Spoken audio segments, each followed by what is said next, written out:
Ciao amici del bosco, oggi preparo delle trappole per le vespe e per i calabroni e vi faccio vedere come applicarle nell'orto.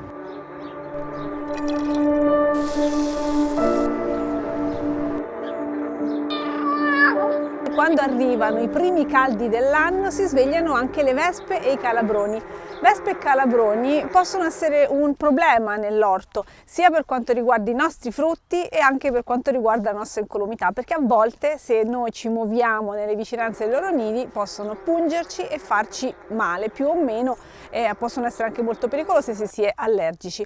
Per evitare la diffusione di vespe e calabroni possiamo utilizzare delle trappole molto selettive che, se utilizzate in questo periodo dell'anno, avranno veramente una grande efficacia. E una delle situazioni più critiche che ci si possono presentare, nelle quali è necessario intervenire con una trappola, è quando di fronte ad un alveare si presenta il problema della vespa velutina. Ce n'è troppe, ce n'è 3-4 ad alveare. Questo tipo di vespa può essere veramente devastante per un alveare. Sono vespe che catturano in volo le api, bloccano completamente l'attività dell'alveare fino a farlo morire. Quindi gli apicoltori utilizzano questo tipo di metodo per evitare questo problema.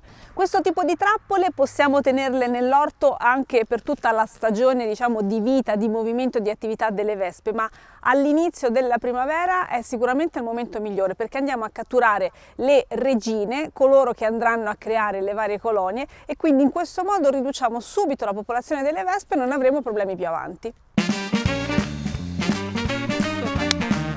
Allora vado a preparare le trappole, servono diversi ingredienti, sono delle trappole che hanno sia un effetto cromotropico, cioè attraggono gli insetti per il colore, e in questo ci aiuta Tap Trap, che ha creato questi tappi. Ci sono diverse esche che possiamo mettere, tutte devono però ricordare il sapore della frutta. Allora, vi faccio vedere due diverse esche. Una la possiamo fare con la birra, quindi molto semplice, simile a quella che avevamo utilizzato per le lumache. La birra piace anche, perché ha sempre quell'odore di fermentazione, piace anche ai calabroni, quindi vado a mettere, diciamo, a riempire per metà il barattolo di birra. Se non basta questa ne ho dell'altra, però questa volta aggiungo anche dello zucchero, quindi faccio diventare la trappola ancora più attraente. Devo dire che io nel mio bosco di oggi ho già preso diversi pizzichi, quindi vorrei evitare diverse punture che mi hanno fatto anche abbastanza male, quindi vorrei evitare di avere una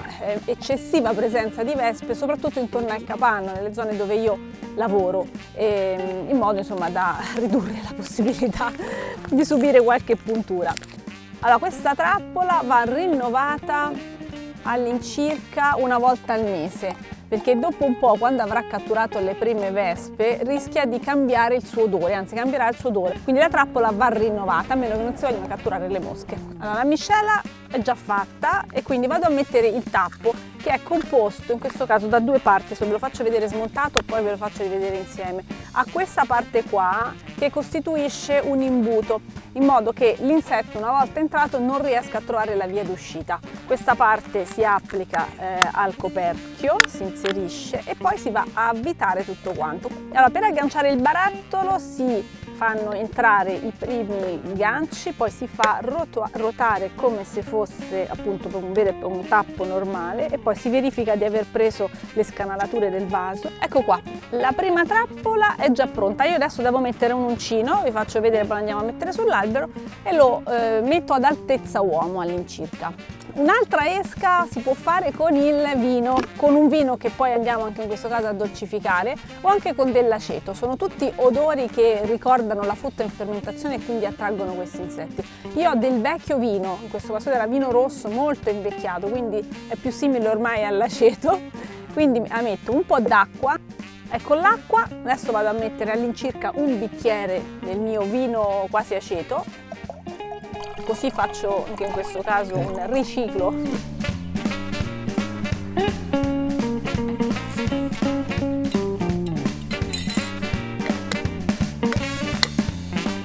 Preparo un'altra trappola con una bottiglia di riciclo, utilizzo l'imbuto del Vasotrap per inserire il liquido, metto birra anche in questo caso e poi un po' di zucchero, e anche questo dovrebbe funzionare alla perfezione. Vado con lo zucchero Bene, e qui vado a mettere il tap trap. Si aggancia all'abitatura della bottiglia e si va ad appendere come i vasi. Ecco le mie 3 trappole che adesso vado a mettere in punti strategici. Sceglierò la zona del capanno dove appunto rischio più facilmente di prendere delle punture, ma sceglierò anche degli alberi che piacciono particolarmente alle vespe. Per esempio io ho subito danni alle mie pere. Quando le pere sono mature arrivano gli uccellini che magari danno una beccata e poi arrivano immediatamente dopo le vespe che si finiscono tutta la frutta. Questi tappi sono anche studiati in modo da concentrare il vapore profumato che esce dalla nostra esca in questa zona, così che appunto sarà più concentrato e attrarrà più facilmente gli insetti.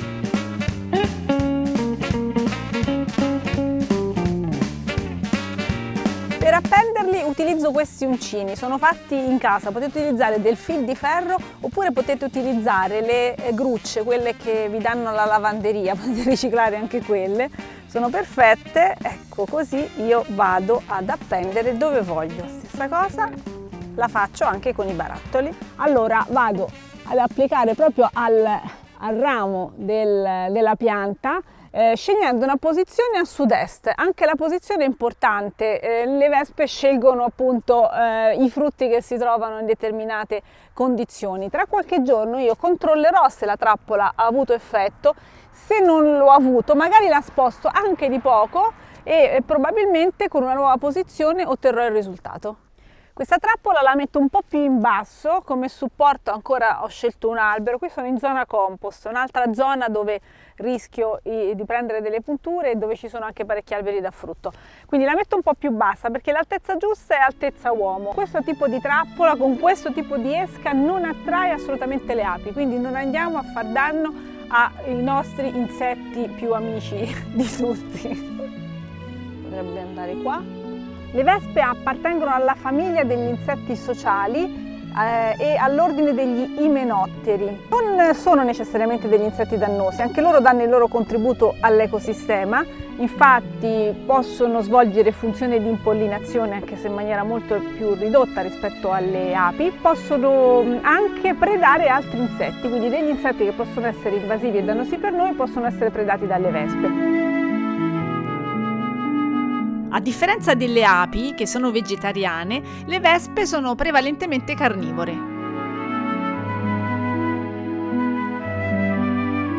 Le vespe sono insetti che ci fanno molta paura, in realtà non è che siano così aggressive, solo se ci avviciniamo al loro nido loro si preoccupano e possono decidere di pungerci e tra l'altro possono farci anche più di una puntura. Quindi insomma possono essere veramente fastidiose, ma non è detto che quando vediamo una vespa quella voglia aggredirci, tutt'altro. Le vespe hanno comunque la loro funzione nella biodiversità del nostro ambiente, quindi non vogliamo eliminare tutte le vespe assolutamente, dobbiamo solo difenderci sempre dagli eccessi quando l'ambiente è perturbato. Sono trascorse alcune settimane e vado a controllare cosa è successo all'interno delle mie trappole.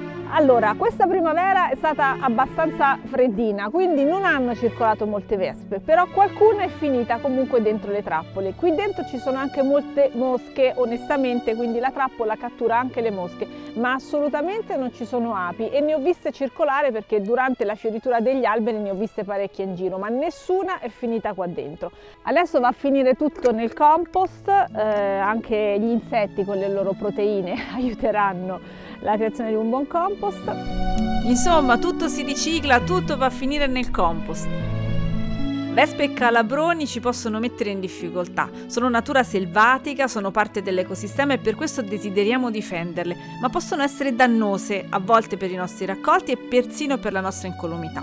Valutiamo caso per caso le strategie da applicare ed evitiamo sempre l'uso di sostanze tossiche. Spero che il video vi sia piaciuto, vi sia stato utile, iscrivetevi ai canali del Bosco di Ogygia, YouTube, Facebook, Telegram, Instagram e ci vediamo al prossimo. Ciao!